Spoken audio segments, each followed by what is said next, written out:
Hi everyone, good evening, and welcome to Moonshot X Spaces. So we're just going to give our guests a couple of minutes to arrive before we go right into today's agenda.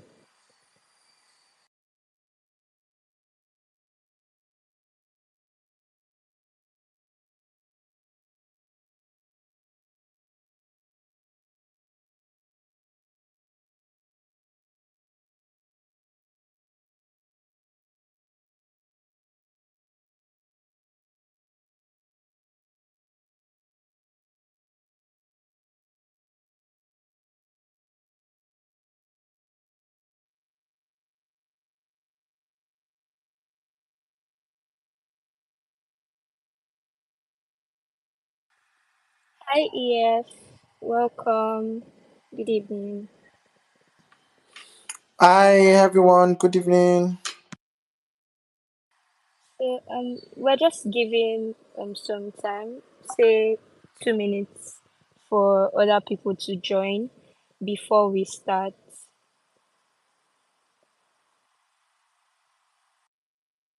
That's very fine. All right.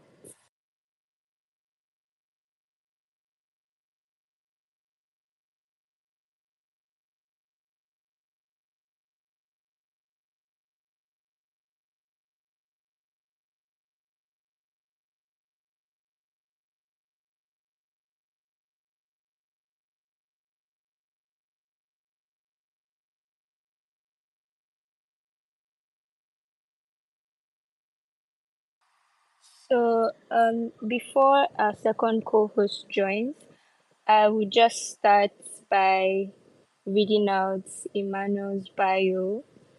So, Emmanuel Faith is a globally certified HR professional with a strong background in economics. He has led HR initiatives at companies like Big Cabal Media, Cowrywise, and General Electric. Emmanuel Faith founded HR Clinic and Luminous Consult, focusing on advisory services for startups and career solutions for professionals. A four-time TEDx speaker and advocate for SDG 5, he has facilitated over 200 HR-related engagements and authored two ebooks on career and personal branding. Recognized as a top HR voice on LinkedIn, Faith also writes about women's football and co-founded Favora, a media brand for female African footballers. Emmanuel Faith, thank you so much for joining us today. So lovely to have you here. Thank you very much. I am glad I'm here. Thank you. Mhm. Please, what did they used to do when they read people's profile again? I mean, now it's virtual, so I probably steer into this space. But you've done amazing work. It's not a bad thing if you own it. So yeah.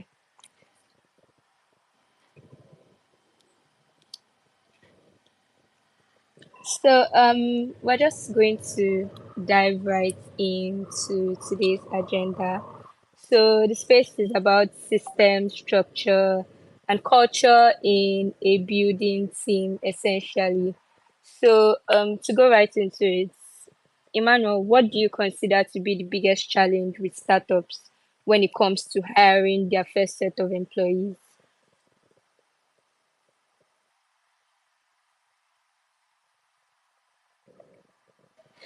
Omo, you did not even start on a very soft note. You cannot like start softly. You. I say let's give you soft landing. Oh. Okay. Hi everyone. Welcome to Moonshot X Spaces. This is organized by Techabel in preparation for Moonshots. If you have not gotten your Moonshot ticket, please go and get it. Thank you. Hope you are not in Lagos traffic. If you're in Lagosian, hope hope you've eaten. Hope you are not in traffic. This may try to calm myself because of the hard question that you asked me, by the way. Okay.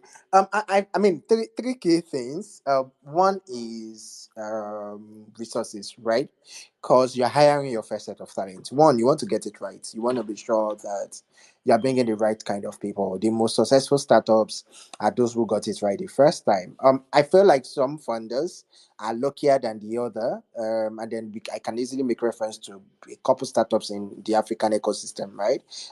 We all of us talk about the story of Piggyvest. That was because it was like five co-founders with totally different set skills, right?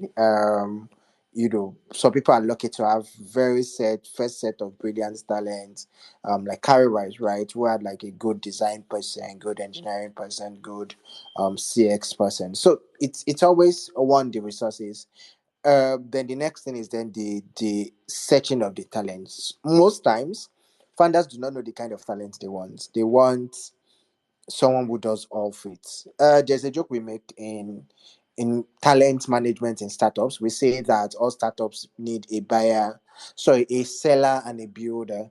To be honest, when you're making your first hires, you need both. You need someone that can build and someone that can sell. And if you do not have money, it's hard to find someone that can build and someone that can sell, right? So those are like the top two things. And maybe the last one is sometimes the founders don't even know who they need, right? And that's why when I consult with founders at HR Clinic, half of the time, especially when it comes to the hiring talent, trust me, half of the time I'm helping them rewrite their JDs because they just have this very bogus JD that is very vague. And so if you have a vague JD, you don't even know who you want to hire. So I spend like 30 minutes brainstorming and asking questions and probing and asking more questions. I was still on a call with someone yesterday that told me 2 weeks ago that I'm looking for this and then came to tell me another thing. I'm like, guy, let's just get on a call. Why did you suddenly wake up and add this criteria? Let's talk about it. So those three things. One, the obvious limited resources because you're just starting out your company. Two, out finding a builder and a seller. And then three is you even understanding who you want to hire and the kind of traits or skills that you're looking for who you want to hire. Yeah, those three. Thank you very much. I think that has been very, very enlightening and insightful. Just piggybacking on that, what happens in a case where the startup doesn't have, you know, enough money? How do they um, maneuver this situation and still get the best talent? Is there any way? Okay, so I'm assuming that a couple people on this calls are startup funders and a couple are also talents too, right? So I'm going to speak from both perspectives.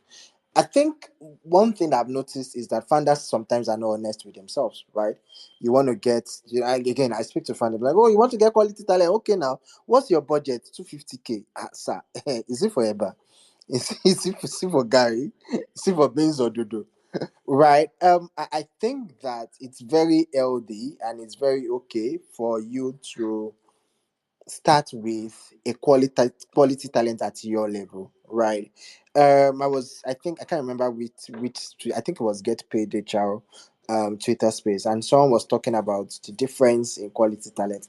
As for example, if you are starting out your startup, right, a quality marketer might just be someone that has 2 years experience, or someone that has a lot of experience but can only give you 20 hours per week, right? And so you just determining, you first acknowledging your constraints, then knowing what is available and what you can get within your resources. It's very important. So look for people who are interested in what you want to do. Look for people that are looking to prove themselves. In different places that I've worked, I've hired that kind of talent before. In fact, as a matter of fact, open confession, thank God there are just 12 people on this space. People have not invited a lot of people. Tweet about this space so that more people will join. Thank you. There's one of the role, I won't mention the company, but there's a role that I picked up and I keep thinking, and I still think about it, that the reason why I did so well in that role was because I wanted to prove myself.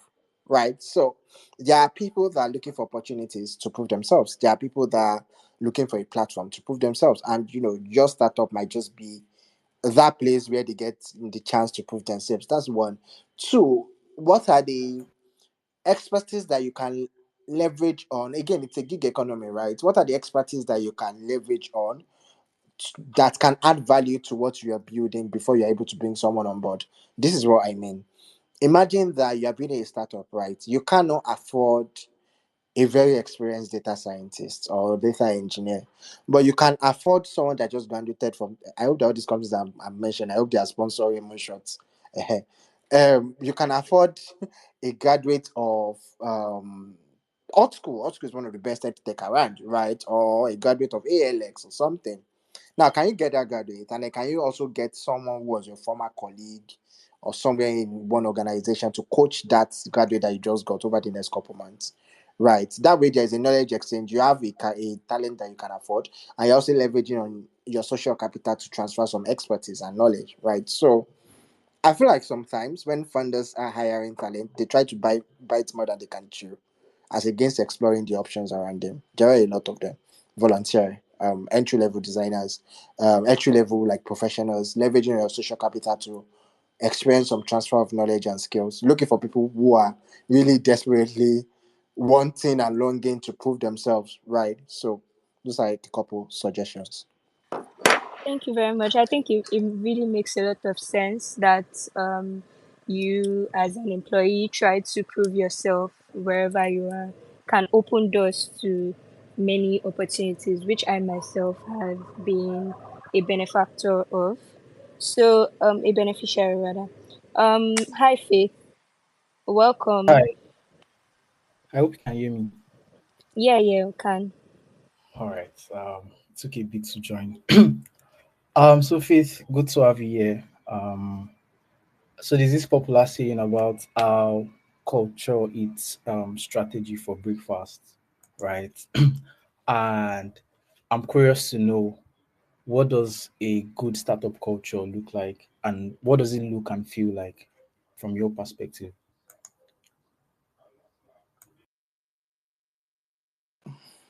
I've been thinking very hard, right? And I was like, maybe I need to do a video on company culture so that every time someone asks me, I'm able to just coherently put my thoughts.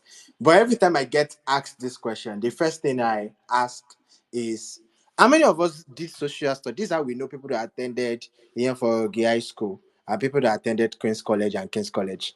If you did social studies and you did culture in primary school or secondary school, react with a sticker. Let me see. Let's see if all of us that attended good school. Hey, you people attended here for GI school. Okay. Okay, if you didn't react, okay, Faith attended a good school. I mean, we were taught in social studies that culture is a way of life, right? And so when I think about company culture, I'm thinking about how do this organization live life? Literally, how does work life look in this organization? Okay, work life sounds confusing. How does life at work look like in this organization? So culture majorly and encompasses of what are the attitude, what are the shared values, what are the norms, what are the behaviors. Now, things that people normally would make reference to that we gloss over are actually core things that make up culture. For instance, if a culture is first name and you're using sir, I'm presently working with someone and we've been fighting for about that over like the last 3 days. Like, don't use sir for me. Just call me Faith or Emmanuel Faith. My names are very melodious and sweet. Why are you using sir? Any spot in sir, Mr. Emmanuel. A lot of people are going to call me Mr. in this life. I don't want to start adding to them now. Now, it might sound very minute because it's just, oh, what's first name? But what it psychologically does is that if you can call your CEO by name, then you can send a Slack message to your CEO. You do not think that your CEO will say, who is this intent sending me a Slack message? Right? So things like first name basis, things like how collaborative, you're doing cultural interviews, and I hope that people ask me questions around this when it's time to ask questions. You're doing cultural interview and they're asking you, oh, how do you like to work? Are you collaborative? Do you like to work with people or do you like to work alone? HRs are not asking these questions for fun, guys, because there are companies that are very, very collaborative. You cannot do anything in silo. If you try to work in silo, you're going to be extremely frustrated. And there are also companies that they are so compartmentalized that you can join the team, join the onboarding, and after that onboarding, you might not talk to your HR for the next 3 months, right? So, how do we interact? How do we behave? How do we talk? How do we share ideas? What does internal communication look like? Do we use Slack? We use email? Every time I have to talk about culture, I always make reference to this. When I was at a certain organization, my first meeting with the team leads, I'm like, oh, everybody check your email. I've fixed a meeting, and then the CX lead came to my DM to say, hope we are safe. I'm like, oh yeah, we are safe. I just wanted to catch up. I'm like, this one that you're sending email. Email is only used for serious things in this company. All the internal communications go through Slack. It was very minor, but it was also very major, right? So I just think about all the components that makes up the interactions and execution in an organization. Those are literally the components of culture. Either is a startup or not, to be honest. All right, thank you very much, man of faith. Benito. Back to me, Emmanuel. I think that was a really good one on company culture.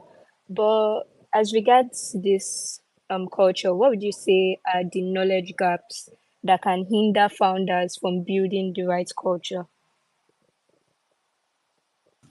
Very good. See, thank you very much for that question. I think there's one sticker like that on, on Twitter that says, "Thank you very much for that question." Again, back to definition. I think who was saying it? Destiny. I think it was Destiny that was saying that a lot of problem Africans have is that we do not think, we just do. It sounded like a sub, but it's very true. I feel like sometimes people do not even sit down to think, to say, I'm building this company. What do I want to be known for? For instance, people say, "Oh, these are core values." If I ask you people on this call that the last two companies you worked with mention their core values, in fact, if you can mention it, tweet at this space. Let me see. Maybe the first correct answer we get shawarma for the weekend. I'm very sure that half of you cannot remember. You don't know your company core values. You just did it an onboarding and that was the end, right?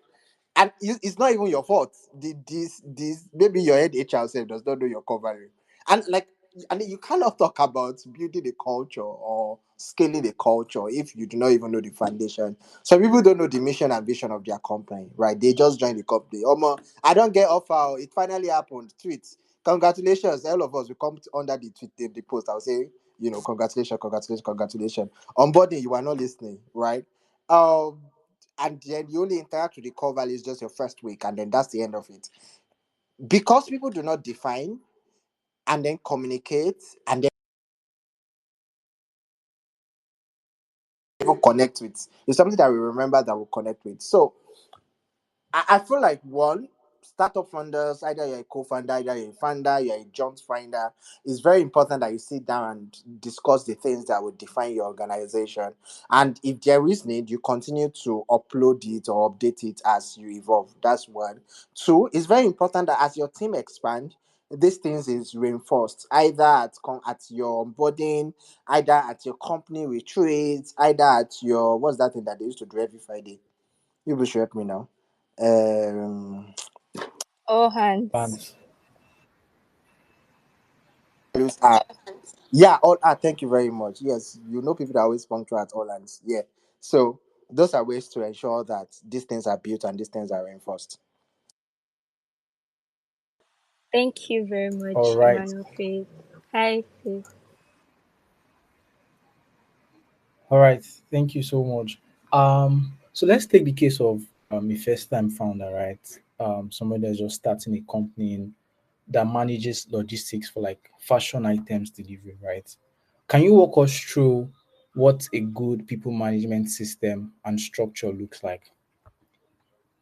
You're asking me questions that people used to pay dollars to hear. Anyway, it's only Moonshot that can do that. And it's you people. Okay, so very, very simple, right? So I'm starting a company today. What's the illustration? I'm a logistic company for fashion, right? Yeah, yes, yes. On that illustration that you use is very hard, but let's take an attempt. So I'm a logistic company for fashion. The first thing is, who are my most important talents at the beginning? In HR, we call it workforce planning. So one, I need riders, obviously, because I'm a logistic company. I maybe need an operations person because logistics is a very operations heavy industry. So I am an operations manager. Do I need an accountant or can I find one of my finance guys to run my accounts for me? Right? I probably don't need HR at the beginning. Sorry, HR guys. Um, I need a CX person, obviously, because Nigerians are always angry and they are going to rant. And if they don't get their order, they need someone to be able to call and scream at. So I'm going to hire a CX person. So for me, the first important thing is the workforce planning. What are my starting staff? How many? Do I need just three riders? From say I'm starting Lagos, so one rider just stay on the mainland. Don't even bother crossing Qatar Bridge or top mainland. Just stay on the mainland. All our orders on the mainland, you take it and you deliver it, right? Another rider on the island, and then maybe it's one for emergency in case the wife of one of the riders decide to get pregnant or someone decide to have emergency malaria. Those are the random issues that work a startup face. So I feel like starting with that very, very defined roles for your first set of team will then determine what goes on. So now I have my starting team. Policies, obviously, policies. People overlook the place of policies. In the last 6 months, half of the things I've done for funders, aside recruitment and helping them write JD, because I'm sorry, a lot of Nigerian funders don't know how to write a JD and they would not even listen to HR, is policies, right? What are the things guiding me? For example, something very interesting happened. I ordered a package from my friend and then an Uber rider took the package away. Till today, we have not gotten the package. 20K package in this Tinubu economy. Anyway, so what are the policies? If my rider takes the cleanse good away, can I sue the person? What's the guarantor process? What's the background check? Right?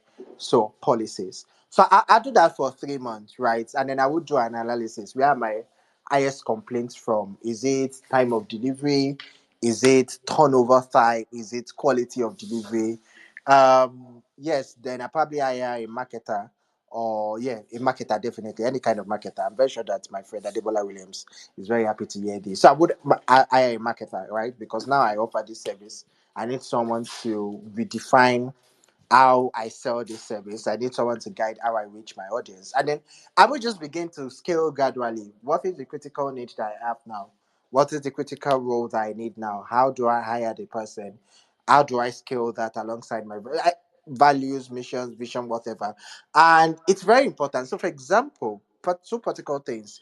Imagine that you're a logistic, you can be a logistic person and you only cater for express deliveries. So, your vision or your tagline might be get your order same day, retain quality. So anybody that is coming to negotiate and say she cook back 5. Sorry for those that don't understand Yoruba. Delivery is 4,000. Can I pay 5? That's not your client. Your client is someone that is willing to pay 6K or 10K for same day delivery. So workforce planning, policies, then analyzing the core talent I need, and then hiring those core talents. Yeah, that's like a quick step by step process. Thank you, EF. Let's just go straight to this next question. So, according to the 2023 Great Place to Work list that was released, only two IT companies, which are Cisco at number 3 and Salesforce at number 7, made it to top 10 of the list. So, what would you say are the top 3 indicators to look out for in order to achieve successful people management in the tech space? I wanted to say that, like, have you seen IT companies? Have you seen how those people work? They cannot make great place to work. I'm sorry. In fact, if they make it, they are going to fight that list. Okay. So honestly, and this is me being as practical as possible, especially from a business perspective, it's really hard, right? Because when you are in a building phase, you need people to put in the extra hours. You need people to like there are some things that are just obtainable in like different kind of organizations and you might not just be able to do. For example, I just wrote an article for Career Body and I think they just even posted about it. And I was talking about 4-day work week and the editor was like, startup left the group chat. So I think one is company culture, which I think that we have overflogged. Two is work-life balance, which obviously does not exist in tech sadly. Three is compensation, right? It's okay for work-life balance not to exist, but does your company actually recognize that people are doing great work, and are they being rewarded for that? For instance, something very practical, and if you are a founder here, I hope that you consider implementing this. At I can say the name of the company because I implemented it. So carry wise, we had a policy. So our CX team worked around the clock, right? But we paid them for the days that they were not supposed to work that they worked, right? So we have, for example, public holiday allowance. So if you're a customer experience person and you work on public holiday, you're going to get paid, right? You're going to get paid that daily wage alongside your salary, right? And it's just we saying, hey, we know that you're not supposed to work on these days, but sadly, because you work in a fintech in Nigeria where someone can curse us on Twitter if we don't reply them immediately, you have to work. However, we're also going to reward you for this work. So we have that right now. It's 2024, and then inclusion is becoming a very big thing. So, what is the? I just finished a discussion with my colleague, and we're talking about PWD. That's people with disabilities. How for those that have physical places, physical offices, how hospitable, how acceptable is your space to people with PWD. I attended UDC today. That's Untitled Design Conference, and there was an interpreter. Is it an interpreter? Like a sign language person, and I just felt that that's the most amazing thing that I had seen in any conference in Nigeria this year. Right. So there is that. There is empowerment. People want to learn. People want to develop. So you're a startup. You don't have a lot of money. That's fine. But are you deliberately training your people? And training is not there's a $10 course on Udemy. Go and take it now. How deliberate are you about people's career path, career projection? If I talk a lot, let me stop there. I hope that you get something. Yeah. All right. All right. Thank you for sharing. So my next question is about remote or virtual workspaces. Which do you prefer and why? This question that you asked me, I have to ask God. So, so I used to be very pro hybrid, right? I love people. If you met me before, you will know that I love people. And I am an introvert. People don't believe me, but I'm also a ball of energy when I'm around people. So I definitely love hybrid. But now that I've stayed at home for like 1 year, run away from 9 to 5, I also feel like I love the corner of my house, right? I only want to go out when I want to. So remote. I also don't want a fully remote role, right? I want to be able to see my colleagues. So I'm pro hybrid any day. I don't think that I will ever get to a point where I will pick a fully on site or fully remote. I'm very pro hybrid. But if you now put a gun on my neck, I think I will put remote. Just because if I want to see my colleagues, I can call all of them and say, let's go and eat somewhere. Yeah. I All can right. call someone and say I'm in your city. Sure. All Thank right. you, EF. So, for a for a growing startup, right? I know growing startup is kind of like a tautology, but we have established big startups. So for startups that are actually just starting up, which of these types of work setting would you recommend? Please, if I find out here, react to this. Do a thumbs up. If you are a talent and you're not going to be a founder anytime soon, do use a love sticker so I will know how to balance my feedback. Because some people say I'm taking some people's side. People should react. I'll call you people out too. I know people that are founders here. I know people that are talents. Okay, so honestly, in Yoruba, they will say Niti long. If you're in Yoruba, you understand that. I think that a startup that is just starting up should not be remote. And that's my honest opinion. I feel like there is a lot of interaction and a lot of bonding that aids speedy execution that happens when you're in person. And see a pro remote person that come and argue and say, hey, this is 2024, we can do Slack, we can schedule meetings, yada yada yada. But if you check out, read the story of Paystack. I know that Caroline did a bit of that to reach a trail of bumper. You would say that at some point people were in the same space betting ideas. Someone is betting an idea, someone is executing. So I feel like in the first few years, 1 to 3 years, or 1 to 2, if I'm being gracious, I think that there should be some sort of physical interaction because there is just a lot of idea execution that can happen when people of the same mind are thinking about the same goal in the same space. So yeah, I do not think that if you're just starting out, you should be fully remote. I mean, you can ask me questions if you argue against me when it's time for questions. Oh, all right, Manuel. So in this HubSpot list of top reasons why startups fail, not hiring the right people was like listed as number five. And on the book Why Startups Fail, it also talked about the importance of staff and structure. So for first time founders, right, who have no experience at all, how do they like hire the right set of people, and how do you think they can build um the right staff and structure? Hmm. Okay. First, if I first time finder, please book a session with HR Clinic. Thank you very much.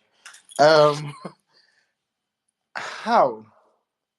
So it's very important that you find people who are genuinely interested in what you're building. I feel like there is no amount of compensation and remuneration that can replace genuine interest. One of the clients, I think one of my most favorite clients at the moment is, I don't know if she would give me permission to share. I mean, I don't think she will mind. It's an NGO. Is I think is one of the leading NGO when it comes to SDG 13, renewable energy, green energy, climate movements in Nigeria. And I remember that when I was handling the recruitment and when I was designing their HR processes, I kept on laying emphasis on the fact that it was important for them to hire someone that was genuinely interested in renewable energy, climate change. Now, see, it's okay to be very selfish, right? It's okay, for example, it's okay for you to be interested in renewable energy and climate change because 2 years down the line, you want to apply for MasterCard scholarship. And you know that MasterCard will give you a scholarship if you have done something in renewable energy. Like, it's totally okay. Because guess what? In that 2 years, what happens is that you will do shitload of work. And then my company will grow because I've hired you to come and work with me. But I think it's very important that people hire who is genuinely interested in the mission of the company. When I was at CarryWise, for our key, we call them like critical roles or key function roles. One of the random culture interview questions that we ask is, have you made a money mistake before? Or has someone around you made a money mistake before? Because we just wanted to do a double check and be sure that you understand the problem we are trying to use our product to solve. You are not just joining another fintech out of the list of 57 fintechs in Nigeria that's doing payments, wealth, and savings, like one of my friends would say. Right. So I can't overemphasize the importance of hiring people that are genuinely interested. The second part, which is where people talents drop off, is be honest. Be very honest. Communicate to people. Let people know the state of the company. Let people know if the company is going to make it or not, so that they will quickly pitch their tents elsewhere. Communicate funding, communicate products, communicate growth, share the real time numbers. There's one of my favorite CEO on Twitter. I'm not going to give him a shout out because I don't know if he's paying for this or not, but I just love how he just talks about this company, talks about the challenges he's facing, talks about his win, talks about the losses, talk about the disappointment. Because what it means is that when people join your company at initial stage, they are betting their life with you. I do not think that founders understand that. They are literally saying, "Hey, I want to pitch my 10th year. I want to bet my life with you for the next 6 months or for the next 1 year." And so each one is betting their life with you. I think that is very important that you show them how it's going. I don't know if people watch K drama here. If you watch K drama, please react with a smiley. One of my favorite K dramas in this life is Itaewon Class. And either you watch K drama or not, if you're an entrepreneur, I think you should absolutely watch Itaewon Class. One of my favorite parts is where the manager tells the owner to say, "Hey, you cannot go to this investment meeting without me. You cannot make this investment decision without me because I am the manager." So I find this do not come, and that's why you hear Jesus. That's why you hear that someone is collecting $140 a month. Because if you are CEO, you are collecting $120K, and you are paying your talents. Maybe even if you are paying them well, yes, you are paying them well. You are paying them like $500 or $1,000, but you are pocketing $10K. That's unfair, right? That's disappointing. That's outrageous. And someone will now leave that company. He will now go to another company that the founder is nice, so but because they broke the talent's hearts, it will just say, "I want no more loyalty, or fuck loyalty." And so those two things. One, hire people that are genuinely interested in what you're building. Two, honestly communicate. Yeah, those two things very important. Thank you very much, EF. So for our final question, it's moonshot related, right? So this year's moonshot theme is building for the world. So how can African startups build a company that can attract global talents and also elevate the status of local talents here in Africa in the global market space? This is the question that you were supposed to start with because this one is easy. Do you know why it's easy? Because they are really references. Shout out to I will always pray for the founders of Space Stack, even though there's a clause cover there. But yeah, it's really exciting that you can just look around you and like make a reference. I think that Nigerians are building amazing products. Um again, because of what I do with HR clinic, different kind of people, consult. And then when I'm done with just remember a couple of times you see me come and make a tweet. I just listen to what they are building. I'm like, first, how did you conceptualize this? Second, how did you even think that this will work? Second, third, how are you even making it work? Right. So people are building solutions, not just for Nigerians, but solutions that are really global standard. And I just wished that we had like a better macroeconomic system. I'm not going to shade any government right now, but I wish that we had a better macroeconomic system supporting the founders. How can you build a global solution? I honestly think one of my favorite phrases or coinage in this word is glocalization. So people talk about globalization, but I talk about localization. So how can I think of a global problem and solve it within my locality? It's one of the reasons why I will always root for Shortless, right? I think that Shortless is one of those startups that because like transportation system is not Nigeria. Have you people been to India? Have you seen the nonsense that happens in Delhi? Hmm. Lagos is not doesn't have traffic. Oh, ask any of your friends that have gone to India. They will tell you. Right. So how can I pick a global problem and solve the local part? Right. And I think that a couple startups are doing that already. I've given a couple names. I've given shout out to a couple names. But I'm more interested in the second part to be honest. I think that as a new founder, this might not be immediately achievable. But I think as you grow and expand, this will be achievable. And we can see it. We have global talent working with Paystack, working with AfriChange, working with Piggyverse, working with Old School. I facilitated a DEI knowledge sharing session with Old School as far back as 2022, and they had a sizable percentage of Europeans, Americans, people from Nordic countries, Scandinavian countries, and it was also super exciting, right? It means that I mean, the CEO of the current CEO of Paystack left World Bank to join Paystack. That's insane. Leaving automatic passport, diplomatic passport to come and join a startup, right? So it just means that we're really building quality stuff in Nigeria. How can people get elevated to that global status? Three things. Give people future value. I don't know if you guys in this series of spaces you would have a session dedicated to talking about stocks, equities, and stuff. If you don't, I hope that there's a panel that will talk about that. I'm not sure by Tech about. Um, people Nigerians don't understand the concept of future value, but the few people that understand it often bet their life on it, right? And that's why when people say, "Oh, I'm giving equity," okay, that's right, you're giving this equity. This equity that you're giving, do you believe in it, or did you just find this company so that you apply for Tech Nation next year? Sorry, whoever catch it, that's just that sub. Sorry. uh, it's very important that you are giving like your talent future value that you yourself believe in. That's one. So it's very important that you continuously make reference to global standards. Everywhere that I've worked, when I'm talking about culture, I always reference Netflix. I just think that for me, about culture, Netflix is the standard. For other part, for products, Apple might be the standard. For usability, Google might be the standard. It's very important that you bring this global context to local scenarios so that while there is no easy reference of what you want to no where there is no close reference to what you want to build, people can look at these global platforms and say, okay, this is what we are trying to build in Nigeria. I hope I have not talked too much. No, no, you've been really enlightening. It's been an enlightening conversation. And to what you said, we do have a startup stage at Moonshots by Tech about where all of these contemporary global talent issues would be addressed.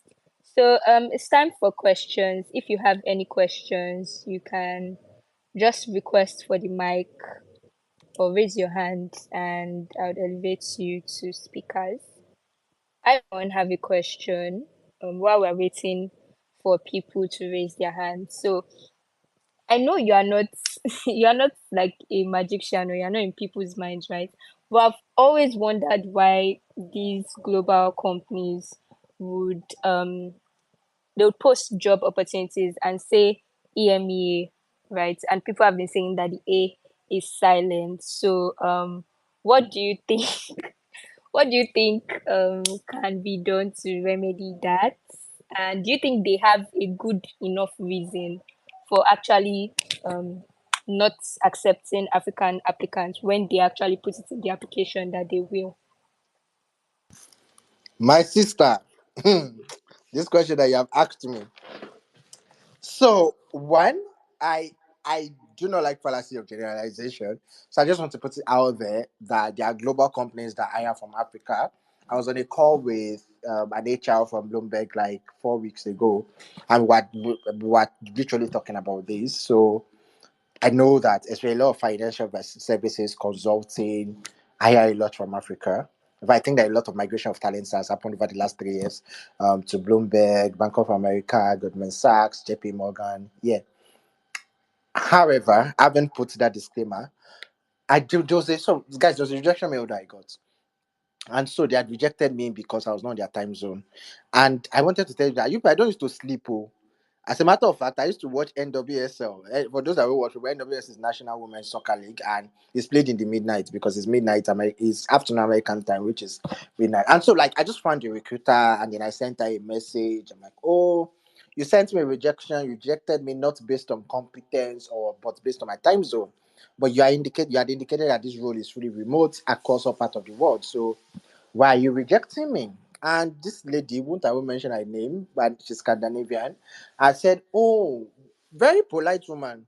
She said we struggled from hiring from Nigeria over the last 3 months, over the last 3 years, not 3 months. They always have issues. It's either their network is bad or they do not have lights, and that is not just a lot of logistic issue they are willing to go through. And she went on to say, I don't want to mention this country, but she went on to say that they actually just hired from another African country just 2 months ago. Right. So I'm not signing them. I'm just saying that we obviously have structural issues and logistics issues that sadly this is where we find ourselves. Now the next question is should they remove the A? No. Why? Because these problems are actually Nigerian focused problems. If you're in Rwanda or Kenya or South Africa, the chances that you will face these problems are next to zero. So, sadly, my brothers and sisters, we are all in this shit together. Thank you. I don't know if that's the answer you are looking for, but that's the answer I have. Thank you so much. I think I can work with that. So, do we have any other questions? Faith, Hey, you people should ask me questions. Don't send me DM after this Twitter space. You not see me. Oh. Just up your hand and ask questions yes, now. Thank so you. you can ask your questions, request for the mic, or raise your hands if you want me to add you as a speaker. Faith, I'm sure you have a question. Oh, okay. So I also wanted to say maybe because this conversation has Yeah. been very like startup founder, focus founder. So like I'm an HR professional. That literally means that you can ask me questions. I've worked in the tech space 5, 6 years now. So that means you can ask me questions around HR and working in tech, etc. Yeah, Faith, you wanted to say something. No, no, no. I was saying I did not have any question.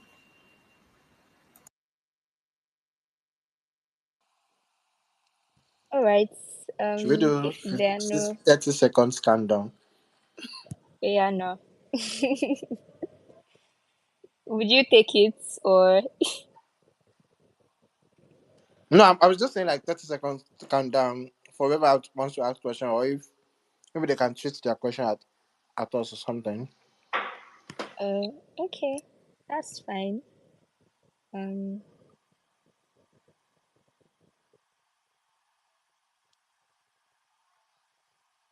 If not, we can just wrap up so that people can go and do La La Land Friday at yeah, right. So, do you have any final parting words for us?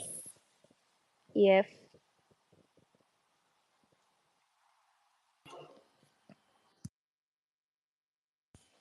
yeah, final words, right? Number one is of course buy your ticket to Moonshot. Tweet about Moonshots, invite people to Moonshots. That's number one. Either you're a tech talent or not, either you're a founder or not. Okay, no. So let me start. Let me take it bit by bit. So if you're a founder, I think that you should read. Olumide did not pay me for this, but I think you should read Vantage by Olumide Shoyombo. Since someone is already saying 100%, so I'm assuming that the person has read the book. You absolutely should read that book. I need to do a trade on that book. I've been postponing. Yeah, so read that book. I feel like every founder in Nigeria should read the book. It contains any big final words that I might have for you. That's one. If you are a talent in tech or anywhere really, ensure that you do good work. Good work might not be rewarded by your current employer, and that's the honest truth. But just ensure that you do good work. I think in my few years' experience in the career space, the thing about good work is that one, people can see it, people know it. You might not get acknowledged at that point. You might not get rewarded. In fact, you might have a very condescending boss. You might be working in a toxic company. But you see that thing about good work. Nobody can say, nobody will say a good work and call it bad, right? I've moved a lot in my career, and then everywhere I go, like down the line, people make reference back to, oh, do you remember when you did this? I'm like, oh my god, I did that. I mean, someone read an article, a tax article I wrote in 2018, fam. I was doing tax 6 years ago. I totally forgot that article existed. But the person Googled, stopped by the website. Apparently, the company had updated their SEO rankings. And so my article ranked on that particular topic. And the person found me on LinkedIn and sent me a message. I was like, oh, why did you leave tax for HR? I'm like, sorry, I didn't want to be enabling people to give Sanwo-Olu money. That's why I left. But it just means that like I did the work 6 years ago and someone is still referencing to today. So no matter the environment, either it's an enabling one or sadly an unenabling one, I think that you should prioritize doing good work. And I think that that's my final word. Thank you very much. It's been really, really nice having you here. I think I've learned a lot myself. And in case I want to start my own startup now, maybe, just maybe, I would be able to use these insights from this session. So, my own final words. We'll be having Moonshot conversations on Thursday, 29th August at 4 p.m. The links are up, registration links are up on all our social media platforms. So, Moonshot Conversations is a series of discussions about some of the most critical problems facing the African continent and what radical or innovative solutions to them look like. So, speaking at the event, we have Megan Yates, co founder of Zindi. We have Clinton Odo, head of data science at Amini. We have Zane Vergi, co-founder at Devon Down.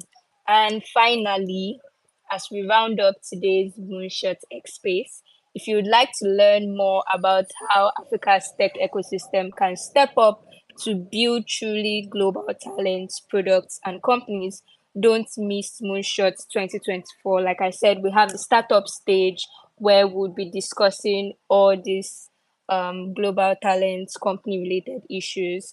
We're also bringing together the most audacious thinkers, doers, and investors in African tech in general. And they're working on everything from fintech to commerce to renewable energy, climate change